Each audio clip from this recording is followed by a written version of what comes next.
दोस्तों राम राम। कैसे हैं आप सब। आशा करता हूँ कि आप सब बिल्कुल ठीक होंगे। जिसमें मैं आप लोगों के द्वारा भेजी गई रियल हॉरर स्टोरी सुनाता हूँ। अगर आप भी चाहते हैं कि मैं आपकी भी भेजी हुई कोई स्टोरी सुनाऊँ तो आप मुझे इंस्टाग्राम पे भेज सकते हैं।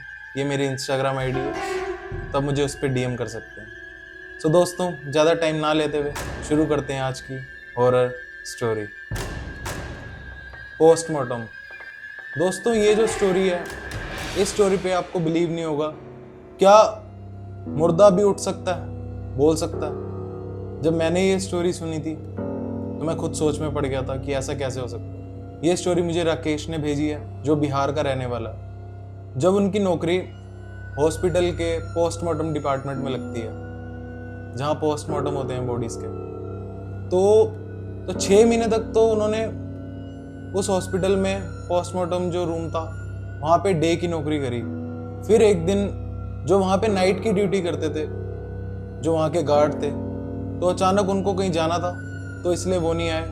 तो जो राकेश के मामा जी थे, जो डे की शिफ्ट करते थे, तो उनको नाइट में जाना पड़ा हॉस्पिटल ड्यूटी के लिए। तो उनकी जो ड्यूटी की टाइमिंग थी वो रात 8 बजे से सुबह 8 बजे तक की थी। 12 घंटे की उनकी ड्यूटी थी। तो वो हॉस्पिटल जाते हैं अपने ड्यूटी टाइमिंग पे और जाके अपनी ड्यूटी स्टार्ट करते हैं। उनकी ड्यूटी थी थोड़ी थोड़ी देर बाद पोस्टमार्टम रूम चेक करना, वहाँ की कूलिंग चेक करना, क्योंकि आप लोगों को पता ही है कि ऐसी जगहों पे कूलिंग भी बहुत मैटर करती है, क्योंकि बॉडीज़ पड़ी होती है वहाँ पे, जिनका पोस्टमार्टम हुआ होता है, कुछ का जिनका होना होता है। तो वो अपना ड्यूटी उसी तरीके से निभा रहे होते हैं। थोड़ी थोड़ी देर बाद चेक कर रहे थे जा जाकर। तो तकरीबन रात को 12:30 बजे उनको एक डॉक्टर की कॉल आती है कि हम पोस्टमार्टम के लिए बॉडी भेज रहे हैं, जिसका सुबह पोस्टमार्टम होगा, तो आप इसको अपने वहाँ रखवा लो पोस्टमार्टम रूम में, क्योंकि इनका सुबह पोस्टमार्टम होना है, टैग वगैरह लगा के रख लो। तो दोस्तों उन्होंने बताया, जब वो बॉडी लेकर आए तो जैसे ही उसके फेस के ऊपर से उन्होंने कवर हटाया, जो कफन टाइप पड़ा होता, तो उसका फेस देखकर वो डर गए।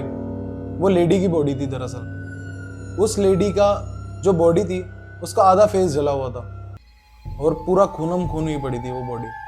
तो उन्होंने इतना गौर नहीं करा और उस बॉडी को पैक करके टैग वगैरह लगा के अंदर ही रखवा दिया पोस्टमार्टम रूम के। और मेरे को जो राकेश ने बताया कि जो उसको उसके मामा ने बताया था कि जो वो पोस्टमार्टम रूम था हॉस्पिटल के 2nd फ्लोर पर था, क्योंकि ऐसे रूम नॉर्मल रूम के साथ अटैच नहीं करे जा सकते नॉर्मल बिल्डिंग में।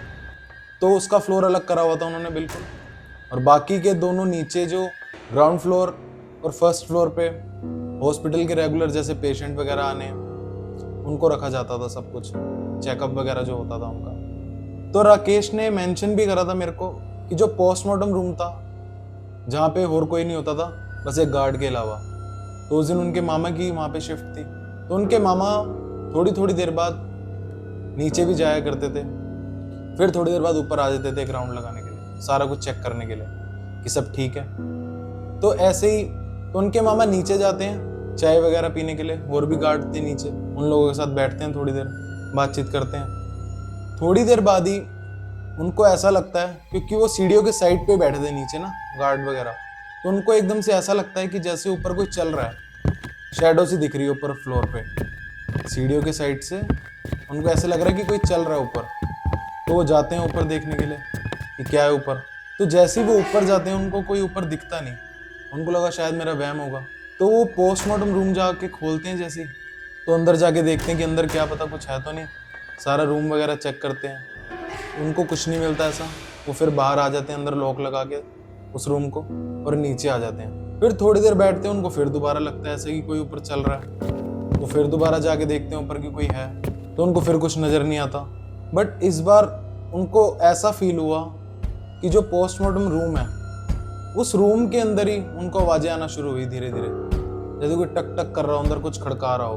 तो पहले तो वो डर जाते हैं कि अंदर ऐसे कौन होगा, क्योंकि मैं अभी तो लॉक करके गया हूँ रूम, और बाहर से रूम भी लॉक है, तो अंदर कौन होगा।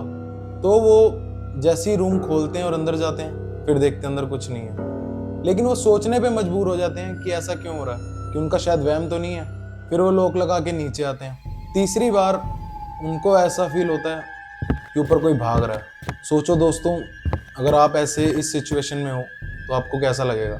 तो इस बार वो जैसे ही देखते हैं कि ऊपर कोई भाग रहा है तो फटाफट ऊपर जाते हैं भाग के, लेकिन इस बार भी उनको कुछ नहीं दिखता ऊपर। फिर पोस्टमार्टम रूम से उनको वही खटखटाने की आवाज़ आनी शुरू होती है अंदर से। और जब ये वाला सीन उनके साथ हो रहा था उस टाइम रात के 1:30 बजे हुए थे जब उनके साथ ये वाला किस्सा स्टार्ट हुआ सारा। और राकेश ने मेरे को बताया कि उसके मामा डरते नहीं थे बिल्कुल भी किसी भी चीज़ से, वो निडर इंसान थे बिल्कुल, उनको इन सब चीज़ों में कोई विश्वास नहीं था और डरते नहीं थे। तो वो फिर जाके वो रूम खोलते हैं क्योंकि उनको आवाज़ आ रही होती है उस रूम से। तो इस बार जैसे वो रूम खोलते हैं और उनको एक अजीब सी वाइब आ रही थी, जो बॉडी आई थी ना अभी लास्ट में जिसका सुबह पोस्टमार्टम होना है, उनको अजीब सी वाइब आती है उस जगह से, उस बॉडी में से। उस बॉडी को जैसे खोल के देखते हैं ना दोबारा तो वो डर जाते हैं लिटरली इतना। जैसे ही वो उस बॉडी के फेस से कवर हटाते हैं तो इतना डर जाते हैं।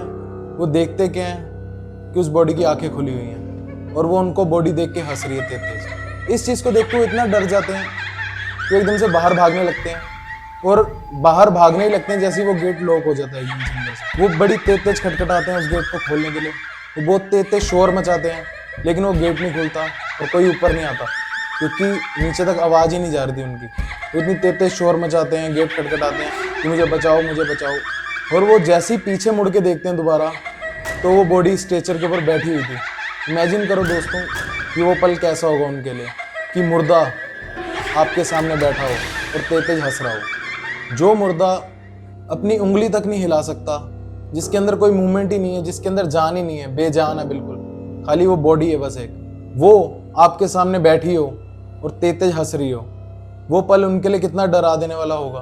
तो वो शोर मचाई जा रहे थे, दरवाजा तेज खटखटा रहे थे कि प्लीज इसको खोलो, दरवाजे को खोलो, लेकिन कोई दरवाजा नहीं खोल रहा था। और थोड़ी देर बाद ऐसे ही करते करते वो बेहोश हो गए।